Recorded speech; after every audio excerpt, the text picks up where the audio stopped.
Alam nyo ba kung anong trabaho ng waiter dito sa cruise ship? At alam nyo ba kung anong buhay nila dito? Tara, kwento ko sa inyo kung anong buhay ng waiter dito sa cruise ship. Kapag titignan natin, malinis silang tignan, laging bagong gupit, at laging nakaayos. Yan kasi yung standard dito at sila kasi yung nasa in front of the house. Ibig sabihin nun, sila yung nag-aasikaso sa guest, sila yung nagpapakain sa guest. So dapat, laging presentable tignan. Ang alam ng karamihan, ang trabaho ng waiter dito sa cruise ship ay mag-take order lang, magpakain, mag-serve ng drinks sa mga pasahero. Kung titignan mo, parang napakagaan talaga ng trabaho nila, di ba? Pero ang katotohanan dyan, 2 o 3 beses pumapasok sa isang araw ang waiter dito sa cruise ship. Isa sa breakfast, iba rin ng uniform. Pag sa buffet ka na-assign. Ang ginagawa nila dito ay nag-clearance ng mga pinagkainan ng mga pasahero, naglilinis, at sinesegregate ang mga food waste. 2 klase kasi ng food waste. May hard food waste at saka may soft food waste. Dito sa buffet maraming trabaho. Tambak ang libo-libong mga kutsara at saka tinidor. Yan ang pinupunasan nila. Tuloy-tuloy yan hanggang matapos ang oras ng duty nila. Lahat ng mga kutsara at saka tinidor dapat pag lumabas ay makintab at malinis. Kasi once na may nakitang dumi dyan at nag-complain ng pasahero, katakot-takot na sabon ang abutin mo. Meron din taga-rolyo ng napkin dito kasama yung cutlery, yung mga tinidor at mga kutsara, mga kutsilyo. Pagkatapos naman sa buffet, magpapalit lang ng uniform.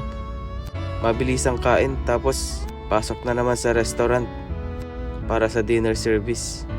Ang trabaho naman dito ay pag-apak mo pa lang ng restaurant, wala nang humpay ang kakatakbo. Kakatakbo ng mga pagkain ng mga pasahero. High standard ang service dito. Pinakauna dyan, magbigay ng menu, magsalin ng tubig sa mga baso ng pasahero, magbigay ng tinapay at butter, mag-take order ng drinks, ng pagkain. Pinakaunang sineserve dyan yung drinks. Kasunod nyan yung starter o kaya soup. Pag ubos na yung mga starter nila, kukunin ang mga pinagkainan ng mga pasahero.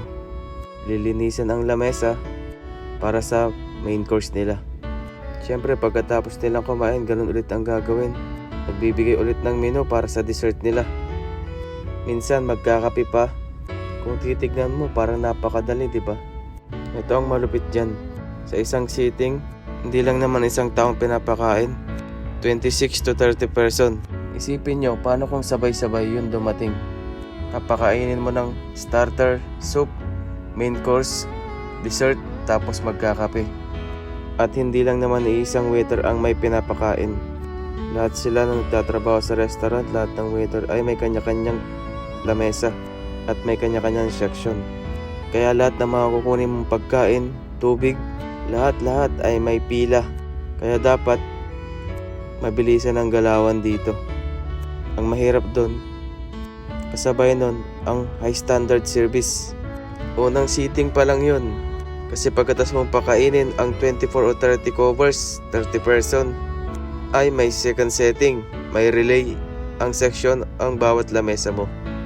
Sa sobrang dami ng mga pasahero, sa sobrang dami na kumakain sa restaurant, yung mga ibang pasahero, late na nakakakain at late na rin nakakapasok sa restaurant. May mga last minute din talaga na pasahero na kumakain. Yung tipong pasarado na yung pinto, tsaka lang papasok. At pag yun napunta sa lamesa mo, sigurado aabutin ka ng siyam-siyam sa restaurant. Minimum ng duty hours dito ay 11 hours. Pero pag nalagyan ka ng guest ng late, ay sigurado may extend yun.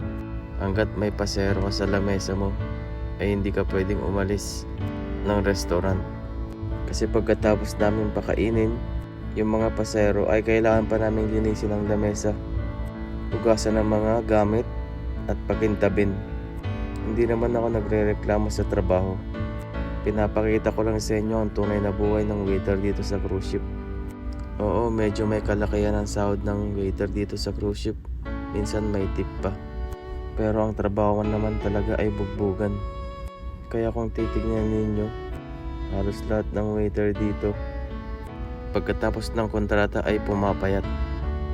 Sa bigat ng trabaho, wala masyadong pahinga. Kaya sa mga nangangarap magtrabaho dito, o sa mga nagbabalak magbarko. Ganito yung buhay ng waiter dito sa cruise ship.